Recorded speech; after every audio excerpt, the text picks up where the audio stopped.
So I want to go to a short excerpt from your resignation statement last July, when you famously said, quote, "I shall wear the creditors' loathing with pride." In explaining your decision to leave, you wrote, quote, "Soon after the announcement of the referendum results, I was made aware of a certain preference by some Eurogroup participants and assorted partners for my absence from its meetings, an idea that the Prime Minister judged to be potentially helpful to him in reaching an agreement. For this reason, I am leaving the Ministry of Finance today." So could you talk more about the decision, your decision to resign from the government, and also why Prime Minister Tsipras decided to go against the will that was expressed in the referendum? Well, it's a very sad affair. Let me put it this way. We were elected to say no to the creditors. No to what? Not to an agreement, to an honorable agreement, but no to the extending and pretending to the continuation of the depression. And the agreement that Tsipras and I had was that we were going to be steadfast in that no. We would compromise, but we would not be compromised on this. We will not give the debt deflationary Great Depression cycle another spin. And we had agreed amongst ourselves that if the pressure gets too much, we may even have to resign. But we are not going to be the ones that sign on the dotted line of yet another deepening magnification of our countries, of our people's misery and depression. At some point, the creditors, it became spectacularly clear that they were only interested in a coup d'etat, in overthrowing our government. In 1967, we had a coup d'etat in Greece using the tanks. Now we had a coup d'etat using the banks. They closed down the banks to asphyxiate our government. And we put it to the Greek people. We said to them, this is the ultimatum that we're being given. You decide yes or no. We recommend no, but if you say yes, then we will make way for a surrender. By the way, I didn't expect them to say no, because they were being terrorized on a daily basis by the media, who were saying to them that if they dare vote no, then Armageddon will happen the next day. And their banks were closed. You had pensioners who had no access to their small bundle of savings. And yet, the magnificent Greek people on the Sunday of 5th of July gave us a resounding 62% no. Every constituency in the land, even constituencies that are right-wing and never voted for us, backed us.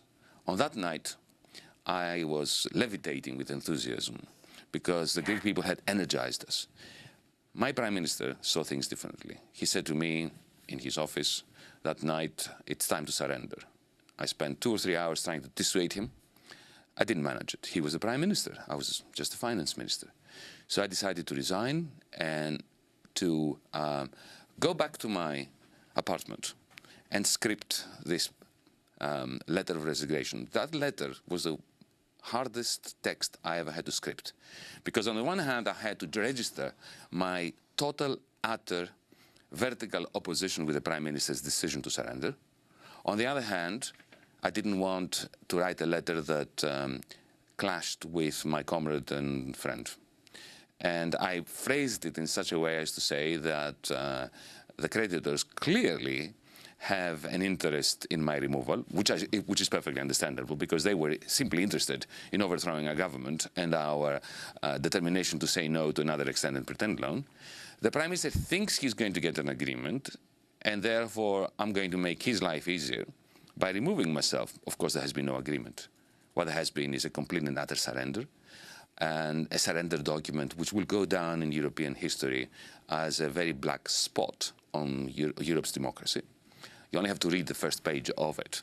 It reads like a genuine surrender to an enemy document. And even as we speak, is it not true that even that surrender has not resulted in some kind of agreement? The IMF and Berlin are still at loggerheads on whether they should turn Greece into a stable desert or a constantly declining, miserable, depressed state. This is the difference of opinion between the creditors. And the Greek government, once it surrendered, it's simply watching the show of the two elephants tussling, waiting to be told whether we're going to be a desert or an economy in a permanent state of depression. Well, an expression that you Yanis used... Varoufakis, you talk about austerity as fiscal waterboarding. Explain. Actually, it's fiscal waterboarding is something quite separate from austerity. Austerity is a self-defeating process. You cut government spending, you increase taxes in order to balance the government's books, but you fail. Why? Because yes, you reduce government expenditure, the costs of running the government, but on the other hand, the economy shrinks, so tax take is also reduced, and therefore your books don't balance, and then you cut even more, and then national income shrinks even further, and then you have to cut even more, so it's a never-ending downward spiral. That's a problem with austerity. Fiscal waterboarding is something quite different. It's the predatory relationship, the coercive relationship between the creditors and the Greek government. In order to push the Greek government into even further austerity, in order to keep pretending that the original program works, what the creditors do is this. They have lent Greece a huge amount of money, and Greece has to make repayments every month, every year, the Greek state. Of course, the Greek state is bankrupt, it cannot make these repayments. So it has to keep borrowing from the creditors to be giving money back to the creditors every month, every second month, to pretend that it is ahead of its repayment schedule. But the creditors, every second month, every third month, bring the Greek state to the state of asphyxiation by refusing the loans which are necessary for the Greek state to repay them, so that the Greek state is not declared to be in default. So they bring the Greek state to the verge of not being able to pay pensions, of not being able to pay the electricity bill in schools, and then, or to have to default to the IMF, to the European Central Bank. Then they, at the last moment, this is waterboarding, isn't it? What is waterboarding? You subject the subject to a process of asphyxiation, and just before death comes, you give the subject a gulp of oxygen, and then you repeat. This is precisely what they're doing. Instead of oxygen, it's liquidity, not to run the Greek state, but to keep giving your torturer the money back so that the torturer can carry on torturing you ad infinitum. That's fiscal waterboarding. Well, I want to ask about something that you wrote about in your book, And the Weak Suffer What They Must, about the question of the impact of the financialization of the economy. You called the U.S. economy in the book a minotaur. So could you explain, first of all, what you mean by that, and how U.S. financialization helped lead to the 2008 crash, and whether anything has changed since, in your view? Well, in brief, after the Second World War, the New Dealers in power, initially the Roosevelt administration, then the Truman administration, then even the Eisenhower administration that accepted the New Deal principle, they designed a global system, a global financial and economic system, which was actually quite remarkable in its design, audacity, and rationality to a large extent. The idea was we dollarize the whole of the capitalist world. Maybe in Britain they have pounds, in France they have francs, but they are all linked to the dollar. The dollar is the currency of capitalism. And in addition to that, you have the surplus country of the time, which was, of course, the United States of America, taking part of its surpluses and monetizing, dollarizing Europe and Japan, helping them out, not out of philanthropy, but because they understood that unless you take surpluses from where they're produced, to give them to channel them, to funnel them to the deficit regions, to create the incomes which are necessary to keep buying American goods in order to maintain and replenish and recycle the American surpluses, the whole system will no longer be sustainable. But that system ended with a famous Nixon shock of the 15th of August 1971. Why? Not because Nixon made a mistake, but because America lost its surpluses. So you can't recycle surpluses if you don't have them. And then we moved to the second phase of post-war global US hegemony, which was exactly the opposite of the first. instead of recycling its own surpluses, America didn't have surpluses, it was recycling other people's surpluses. And how did it do it? By means of the United States trade deficit. The trade deficit of the United States, which was ever expanding, operated as a huge vacuum cleaner that was sucking into the United States the net exports of Japan, of Germany, later China, of Saudi Arabia, oil, and so on and so forth. And how was it paying for it? How can you keep expanding your deficit? Well, if you are the United States, you can, as long as you create circumstances that attract the profits of the German firms, the Japanese firms, the Saudis, the Chinese firms into Wall Street, and you close the circle.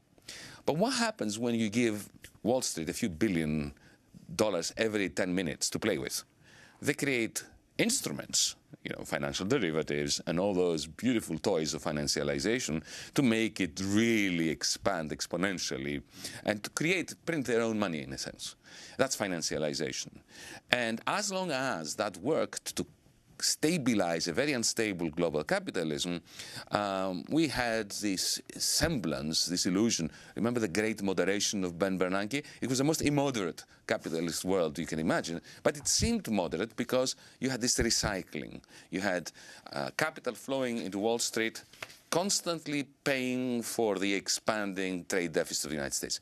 But the pyramids of financialized money, private money minting, that started in Wall Street, combusted under the weight of their own hubris in 2008. And ever since, the global economy is in disarray.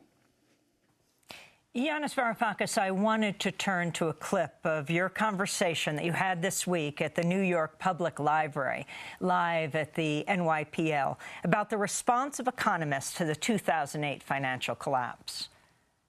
Actually, one of the more interesting moments in the history of science and scholarship was actually in 2008. As you know, for decades, economists had been claiming with extreme arrogance that they completely understood how to control and manage an economy. There were fundamental principles like the efficient market hypothesis, rational expectations, and anyone who didn't accept this was dismissed as a kind of some strange kind of moron. The whole system collapsed. The whole intellectual edifice collapsed in a most amazing fashion and had no effect on the profession. None at all. Well, it did have. It had the effect that sometimes, when we're driving on a freeway, and I usually go well above the speed limit, condemned if you will, and I get stopped by the police. For the next 20 minutes, I drive below the speed limit, but it doesn't last for more than 20 minutes. Then, after a while, I just go back to where I was. This is exactly like the economics profession. They had a brief moment of...